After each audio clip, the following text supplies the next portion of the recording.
Hello and welcome to जिंदगी 360। Guys, आज के शो में हम आपको मिलवाएंगे कुछ पाकिस्तानी आर्टिस्ट से। ये वो पाकिस्तानी आर्टिस्ट हैं जिन्हें हाल ही में यहाँ अमेरिका में अपने टैलेंट को पेश करने का मौका मिला है। शुरू करेंगे फिल्म से, क्योंकि हमारी मुलाकात हुई जिंदा भाग की टीम के साथ। फिर हम पेंटिंग की तरफ चलेंगे और आपको कई up and coming Pakistani painter से मिलवाएंगे। लास्ट हम आपको कुछ क्लासिकल रक्स दिखाएंगे, because we met the peerless Sheema Kirmani.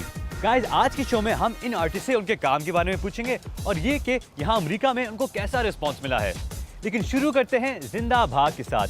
Guys, जिंदा भाग के बारे में आपने बहुत कुछ सुना होगा, आपने शायद ये मूवी देखी भी होगी। पाकिस्तान की तरफ से ये इस साल की ऑस्कर सबमिशन भी थी और पाकिस्तान में इसको बहुत अच्छा रिस्पांस मिला। लेकिन अब ये फिल्म अमेरिका आई है।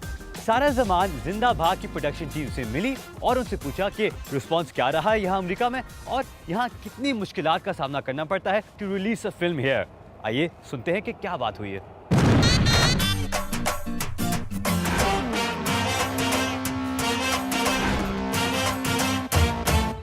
देखो जी, ये कहानी है इन्ना थिना लड़कियां दी, क्योंकि सच्ची कहानी जिंदगी बदल दी है। ऐसे लई गल्लां विचों गल कर दी है। चाचे की बैकिंग है, वीजा ते पक्का है।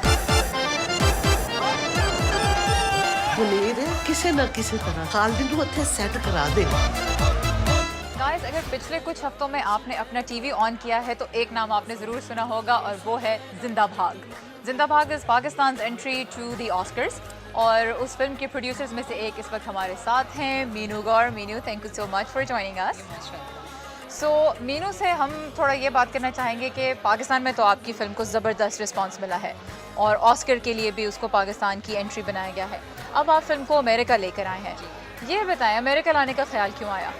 जी, जब आप फिल्म बनाते हैं तो ऑफ कोर्स आप ये चाहते हैं कि जहां आपने फिल्म बनाई है, हमने पाकिस्तान में बनाई थी, पाकिस्तानी फिल्म है तो हम पाकिस्तान में रिलीज़ करें। बट हर फिल्म मेकर की ये ख्वाहिश होती है कि इंटरनेशनली भी वो फिल्म देखी जाए।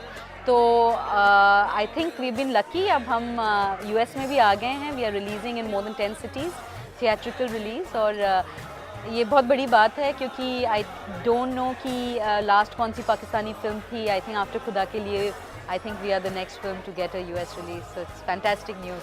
फिल्म को इंटरनेशनली जब रिलीज़ करना होता है, क्या चैलेंजेस आपके लिए रहे उसमें कि ख़ास तौर पे पाकिस्तानी फिल्म को अमेरिका में लेकर आना, लोगों को दिखाना, सो थोड़ा सा उसके बारे में बताएं। ऑब्वियस सी बात है कि एज इंडिपेंडेंट फिल्म मेकर्स हमें बहुत सारी मुश्किलात का सामना करना पड़ा। लेकिन इंटरेस्टिंगली ये भी एक चीज़ है कि इस फिल्म को रिसेप्शन बहुत अच्छी मिली है, इसको रिव्यूज़ बहुत अच्छे मिले हैं, इंडिया में भी बहुत अच्छे रिव्यूज़ मिले हैं और पाकिस्तान में तो बहुत ही अच्छे रिव्यूज़ मिले हैं। तो जब हम अमेरिका इस फिल्म को लेके आए तो जो हमारे डिस्ट्रीब्यूटर्स थे उनको ऑलरेडी फिल्म के बारे में पता था, उन्होंने पढ़ा हुआ था, तो it was easier for us, let's just say that. तो I think in a way word of mouth से हम यहाँ पहुँच गए हैं। नहीं तो एज सच तो इन दिस टाइम किसी भी पाकिस्तानी फिल्म का बनना ही बहुत बड़ा चैलेंज है। लाहौरी स्टोरी है इसलिए मैं तो ज़रूर देखूंगी यहाँ पे। बट लास्टली सिर्फ ये बताइए कि आप जो देखने वाले हैं यहाँ पे, क्या मैसेज आप चाहेंगी कि वो पाकिस्तान के बारे में और पाकिस्तानी फिल्म मेकर्स के बारे में वो क्या इंप्रेशन लेकर जाएँ? जी, आई थिंक जिंदा भाग देखने के बाद उनको एक चीज़ तो पता चल जाएगी कि ये है कि the Pakistani film making is back, you know. और अगर जो आगे जो साल आने वाले हैं उसमें हम पाकिस्तान से बहुत बेहतरीन सिनेमा देखने वाले हैं। And I think I am not just, मैं सिर्फ ये पाकिस्तान के लिए नहीं कह रही, I believe that Pakistani cinema is back on the world map. So I think that is the best thing about what is happening around Zinda Bhag.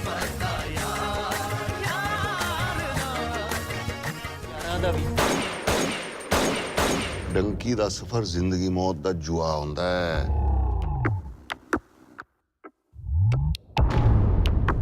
किस्मत से ज्यादा नहीं, वक्त से पहले नहीं। सो मज़ीद थोड़ा सा ये बताइए कि पाकिस्तान में तो इस मूवी को अच्छा बहुत रिस्पांस मिला है, जब आप इसको इंटरनेशनली ला रहे हैं किस किस्म के रिस्पांस की एक्सपेक्टेशन है आपकी?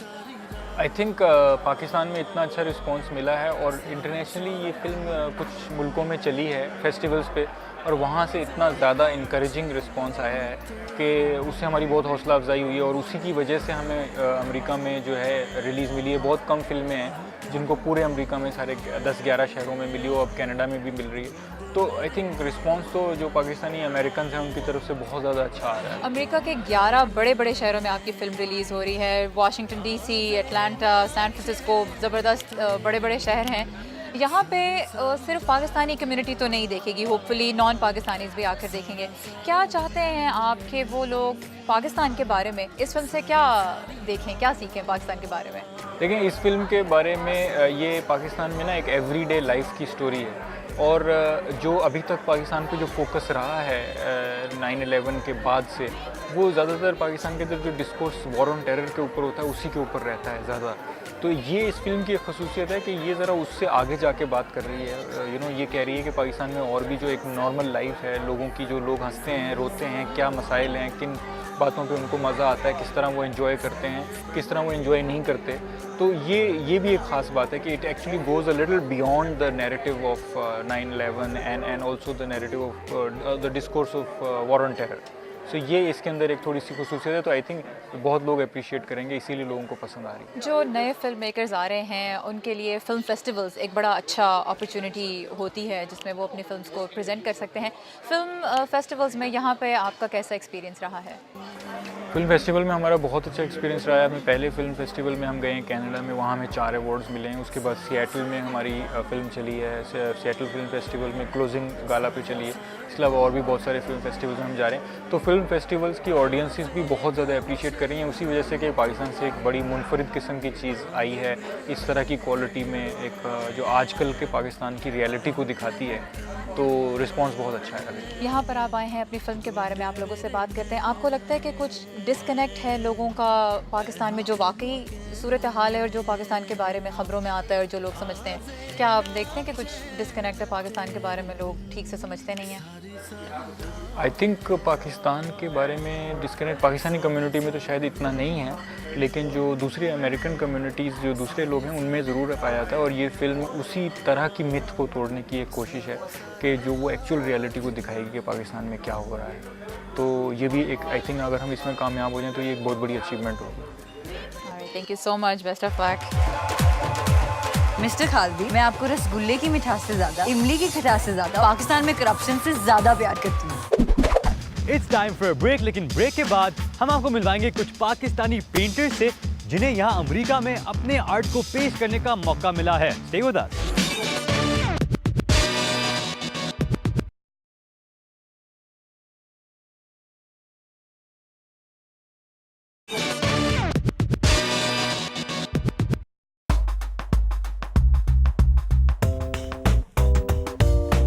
Welcome back from the break.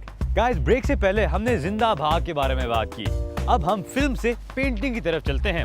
इन दिनों वाशिंगटन डीसी में एक पेंटिंग एग्जीबिशन चल रहा है जिसमें पाकिस्तानी आर्टिस्ट भी शामिल हैं।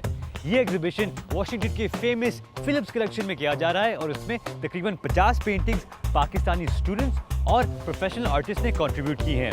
हमारी साथी रुदाबा नासिर इन पेंटर्स से मिली, उनसे बात की और उनकी पेंटिंग्स भी देखी।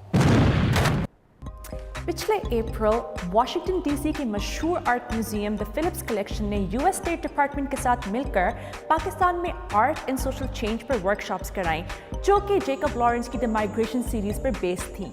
और इन वर्कशॉप्स के दौरान फिलिप्स कलेक्शन ने पाकिस्तानी आर्टिस्ट, एजुकेटर्स और स्टूडेंट्स को इनकरेज किया कि वो अपनी पर्सनल आइडेंटिटी, अपने स्ट्रगल्स और पाकिस्तानी हिस्ट्री पर पेंटिंग्स बनाएं। तो असल में हमने जो ग्रुप में काम किया था वो बलूचिस्तानी फोक लव स्टोरी थी। उसी पे हमने सारे 6 पैनल से हम 6 पार्टिसिपेंट्स थे। उसमें से फिर हमारा काम सेलेक्ट करके इधर फिलिप्स कलेक्शन में आया था और यहाँ फिलिप्स कलेक्शन में आके अपना काम इधर लगा हुआ देख के मुझे बहुत खुशी हुई। But it's very interesting. You can definitely get a whole another feel for it, but it's very nice. Painting में जो मैसेज दे रहे हैं जो उस पूरी पैनल में, वो ये कि आपका जो प्रॉमिसेस हैं, जो आपके वर्ड्स हैं, जो आप अपनी मुंह से एक बात कहते हो, that is more important than कि आप अपनी ईगो में किसी चीज़ को ख़त्म करो। मेरा नाम सोफिया मिराज है और मैं NCA से पढ़ रही हूँ। I am doing my masters in visual arts.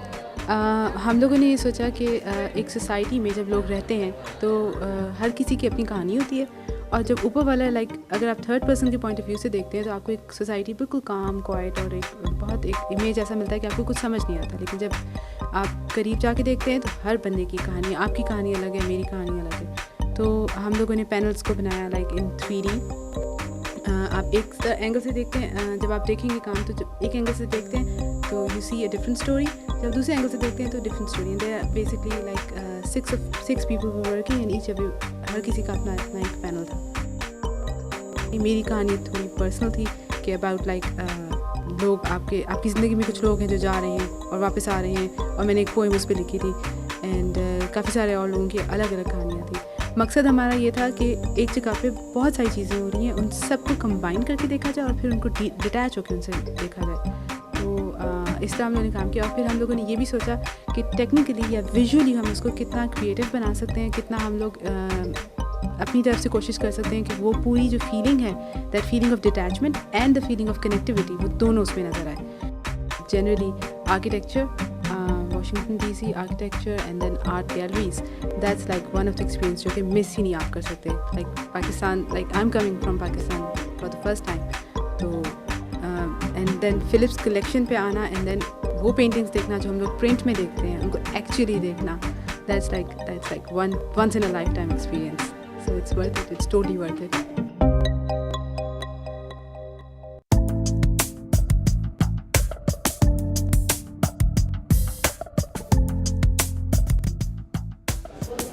ये मेरा आर्ट पीस है। मेरा ताल्लुक़ पाकिस्तान के नॉर्दर्न एरियाज़ चित्राल से है और मैं पेशावर में फ़ैशन डिज़ाइनिंग कर रही हूँ इकरा नेशनल यूनिवर्सिटी से।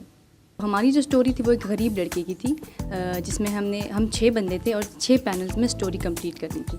तो जो पैनल मुझे मिला था वो था स्ट्रगल, कि वो गरीब लड़का किस तरह से पैदा होता है, फिर वो किस तरह से स्ट्रगल करता है, फिर आखिर में कैसे वो उसको फ्रूटफुल रिज़ल्ट मिलता है। तो मैंने पेंसिल वर्क किया था सारा, और इसमें हमने इमल्जन यूज़ किया था, वायर वर्क्स यूज़ किए थे। तो हम न्यूयॉर्क जा रहे हैं, तो उधर हमने ब्रॉडवे जाना है और उधर फैंटम ऑफ द ओपेरा देखेंगे। I am so excited. मैं बेसिकली इकरा ड्रामेटिक सोसाइटी की मेंबर हूँ, तो हमारा एक प्ले होने वाला है जिसमें मैं क्रिस्टीन का रोल प्ले करूँगी। तो मैं आई एम लुकिंग फॉरवर्ड कि मैं जाके क्रिस्टीन से मिलूँ, कुछ इंस्पिरेशन लूँ और कुछ टिप्स लूँ। ये तो थे इमर्जिंग आर्टिस्ट्स, लेकिन इनके अलावा फिलिप्स कलेक्शन ने पाकिस्तान में बच्चों के साथ भी काम किया और इस एग्जीबिशन में बच्चों की पेंटिंग्स भी शोकेस की गई हैं। फिलिप्स कलेक्शन की रेचल गोल्डबर्ग इन बच्चों के साथ काम करने के लिए स्पेशली पाकिस्तान गई थी। ये इस्लामाबाद की गलियों में फिरने वाले बच्चों की बनाई हुई तस्वीरें हैं जिन्होंने चैरिटी स्कूल में दाखिला लिया था। उनके पास बताने के लिए अपनी बहुत सी कहानियां हैं। इनमें ज्यादातर स्टूडेंट्स वो हैं जिन्हें अपना घर छोड़ना पड़ा था। इनमें से बहुत से अफगान पनाह गज़ीन हैं जो मुख्तलिफ इलाकों से आए हैं और उन सब की बहुत मुख्तलिफ कहानियाँ हैं। आर्ट उनके लिए कहानी सुनाने का एक जरिया है और वो अपनी तस्वीरों के लिए बहुत आम सा मटेरियल इस्तेमाल करते हैं। ज़्यादातर वो क्लासरूम के मटेरियल से ही अपनी तस्वीरें बनाते हैं। अपनी ज़ाती कहानियाँ सुनाने के लिए वो कागज़, कैंची और गोंद इस्तेमाल करते हैं और हकीकत ये है कि इन स्टूडेंट्स के साथ सारा दिन बड़ी खामोशी से गुजर जाता है। वो अपनी कहानियाँ सुनाने में बहुत दिलचस्पी रखते हैं और जैसा कि आप देख रही हैं उनका काम बहुत शानदार है।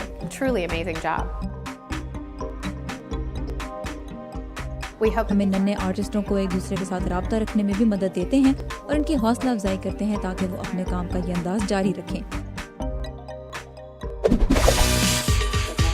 It's time for a break, but don't go anywhere. क्योंकि ब्रेक के बाद सारा ज़मान बात करिए with the fearless शीमा Kirmani. Stay with us.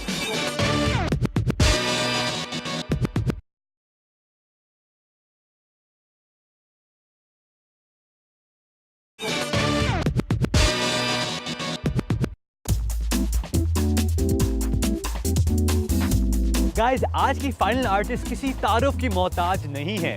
उनके काम ने जनूबी एशियाई रक्स को जिंदा रखने और फरोग देने में एक बहुत ही अहम किरदार अदा किया है। उन्होंने बेशुमार अवार्ड्स भी जीते हैं और वो एक सोशल एक्टिविस्ट भी हैं। शीमा किरमानी हाल ही में यहाँ वाशिंगटन डीसी आई हुई थी in order to raise money for a women's hospital in Karachi. Guys, सारा ज़मान caught up with her और उनसे पूछा कि जनूबी एशियाई रक्स को जिंदा रखने में क्या चैलेंजेस हैं। Let's meet Sheema Kirmani.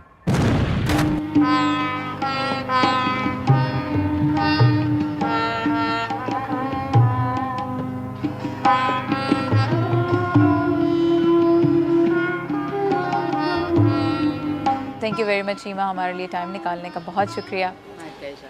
Overseas आके परफॉर्म करने के बारे में क्या चीज़ पसंद है आपको? जो चीज़ अच्छी बात लगती है कि जो इतना एक्सपोजर मिलता है, इतना एक्सचेंज होता है और लोगों के साथ, और पता चलता है कि दुनिया में क्या क्या डेवलपमेंट्स हो रहे हैं इस फील्ड में। So that interaction is very exciting.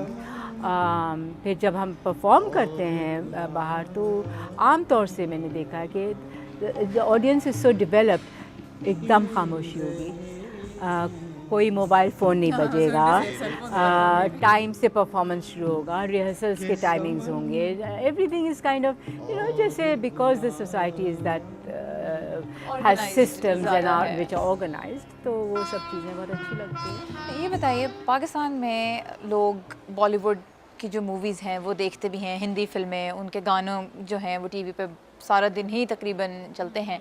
उन गानों में ख़वातीन ने कुछ भी पहना हो, लोग वो खुशी खुशी देखते हैं। आप जब डांस करने आती हैं स्टेज पे तो लोग उसको क्रिटिसाइज़ करते हैं, कैसे रेकनसाइल करती हैं, क्या कहेंगी आप इस एटीट्यूड को? तो ये बेसिकली इग्नोरेंस है और मुनाफिकत है। इग्नोरेंस इस बात की कि most of them don't know, कि उनकी समझ में भी नहीं है कि क्लासिकल रक्स होता क्या है। क्लासिकल रक्स बहुत फ़र्क है उसका फिल्मी डांस से। उसमें कहीं भी बॉडी का एग्जिबिशन नहीं है, तकरीबन पूरा जिस्म एक ढका हुआ तो है ही है, और उसका मकसद भी कुछ और है। क्लासिकल रक्स या कोई भी क्लासिकल आर्ट का बड़े सग़ीर में जो बैकग्राउंड है, जो वो ये कि इंसान के दिमाग को आम सतह से बुलंद करे। तो ये तो और फिर सारे जो हमारे यहाँ के बुज़ुर्ग थे, जैसे आपने मौलाना रूमी से, और फिर आप हमारी तरफ आ जाएं, चालती बिटाई हैं, बुल्ले शाह हैं, ये लोग अमीर खुसरो हैं, ये लोग सब खुद रक़्स करते थे, रक़्स करते थे, शायरी करते थे। तो हम इसके ख़िलाफ़ किस बात से हो सकते हैं, किस वजह से हो सकते हैं? अभी हम यूएस आए और मुझे यहाँ पे सुनने में मिल रहा है कि यहाँ पे लोगों को एतराज़ हो रहा है कि ये क्यों शीमा किरमानी का डांस परफॉर्मेंस हो रहा है। अगर आप ख़िलाफ़ हैं तो मत आइए देखने के लिए, आप अपना काम कीजिए, हम अपना कर रहे हैं। ऐसे माहौल में जहाँ पे लोग बटे हुए हैं, उनकी सोच बहुत मुख्तलिफ डायरेक्शन में पुल हो रही है, आप किसको अपनी ऑडियंस समझती हैं अब? एक तो हम उस ऑडियंस को अप्रोच करते हैं जो आम तौर से परफॉर्मेंसेस नहीं देखती, जो कि एक्चुअली जिसे बोलें कि हमारी आवाम है। तो इसीलिए मैंने कहा कि हम लोग मुख्तलिफ़ इलाक़ों में जाते हैं, जो लो इनकम एरियाज़ हैं कराची के, वहाँ पे ख़ुद ट्रैवल करके जाते हैं और वहाँ जाके परफॉर्म करते हैं। और आम तौर से हमारी वो ऑडियंस है जिन्होंने पहले कभी प्ले नहीं देखा हो, जिन्होंने पहले कभी डांस नहीं देखा हो। फिर अगर हम ऑडिटोरियम्स में करते हैं तो वहाँ पे भी हमारा पूरा नेटवर्क है, जो नॉन गवर्नमेंट ऑर्गेनाइजेशंस हैं उनके साथ नेटवर्किंग है। हम उनको इनवाइट करते हैं कि आप अपनी बस्ती के, अपनी कम्युनिटी के लोगों को लाएं ताकि वो लोग प्ले देखें।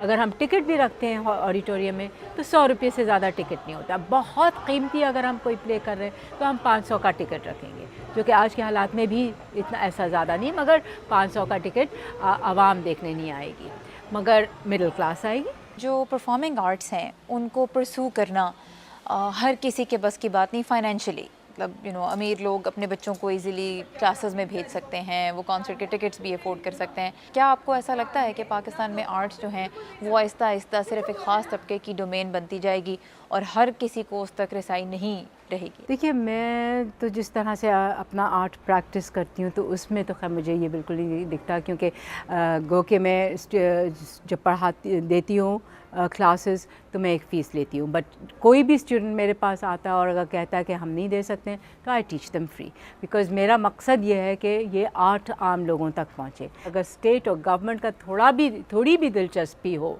आर्ट्स में तो वो ये काम करे, मगर वो नहीं करती है। अब अगर 65 इयर्स में नहीं किया तो अब कौन करने वाला है? So it is up to us, मतलब हम लोग जितना कर सकते हैं अपने तौर से करेंगे। पहले ससुराल वालों को खिलाओगी, बाद में खुद खाओगी। आपके प्लेज में women's health, violence against women और माशरे में ख़वातीन के हकूक़, इन सब इश्यूज़ को आपने उजागर किया है। क्या अहमियत है इन इश्यूज़ की आपकी ज़िंदगी में? क्यों आपको ये लगता है कि आपको इनके बारे में बात करनी चाहिए? What difference do they make to you? I think that there's nothing more important in life than seeing an environment where there is justice. क्योंकि मैं ख़ुद इस ऐसे माहौल में जीना चाहती हूँ तो मैं उसके लिए स्ट्रगल करती हूँ, क्योंकि मैं समझती हूँ कि ऐसा माहौल हर इंसान को की ज़रूरत है और हक़ है। इंस्पिरेशन आपकी क्या है? कोई लोग हैं आपकी ज़िंदगी में जिन्होंने आपको इंस्पायर किया या जिनके बारे में आपने पढ़ा वो इंस्पायर करते हैं? नेचर इंस्पायर करती है? क्या आपकी इंस्पिरेशंस हैं? शुरू में जो मेरे इंस्पिरेशंस थे वो people like Marx and Engels and Lenin, Mao Zedong, ये लोग थे कि जिनसे मुझे ये इंस्पिरेशन मिला कि एक ऐसी सोसाइटी कायम की जा सकती है जहाँ पे जैसे मैंने कहा कि इनजस्टिस ना हो। इसके साथ साथ बहुत सारी औरतें भी जो रशियन रेवोल्यूशन के साथ मुंसलिक रही हैं। तहरीक नस्वा की आपने बुनियाद रखी, 1980 से चली आ रही है ये तंजीम, आप मुल्क के मुख्तलिफ हिस्सों में थिएटर कर रही हैं। 1980 से लेके आज तक क्या तब्दीली आप देखती हैं विमेंस राइट्स मूवमेंट में जो पाकिस्तान में चली है, और इस वक्त पाकिस्तान के मौजूदा हालात के पस मंज़र में कहाँ खड़ी है ये मूवमेंट? मैं समझती हूँ कि पाकिस्तान में औरतों ने बहुत काम किया है। शहरों में काफ़ी तब्दीली आई है। लोग बात करते हैं औरत के बारे में, और फेमिनिज़म जो लफ्ज़ है वो लोगों में इंट्रोड्यूस हुआ है, उस पर बात होती है कि मतलब क्या है फेमिनिज़म का।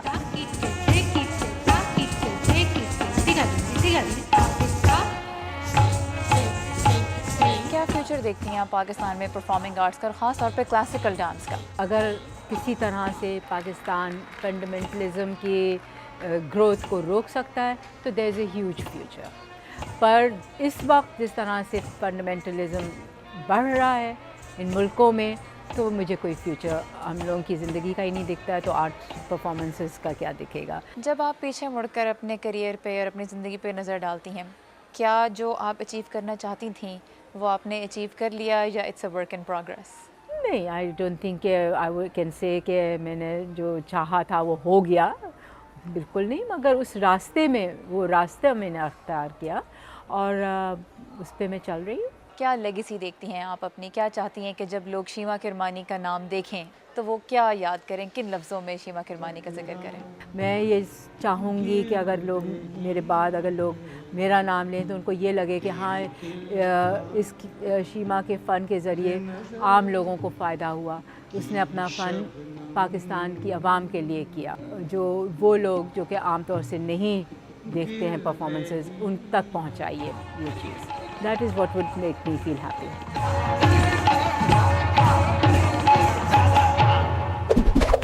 What an incredible woman and what an incredible performer. Guys, आज के शो का वक्त ख़त्म हो गया है। हमें प्लीज़ फेसबुक और ट्विटर पे फॉलो करें और प्लीज़ आज के शो के बारे में हमें फीडबैक कीजिएगा।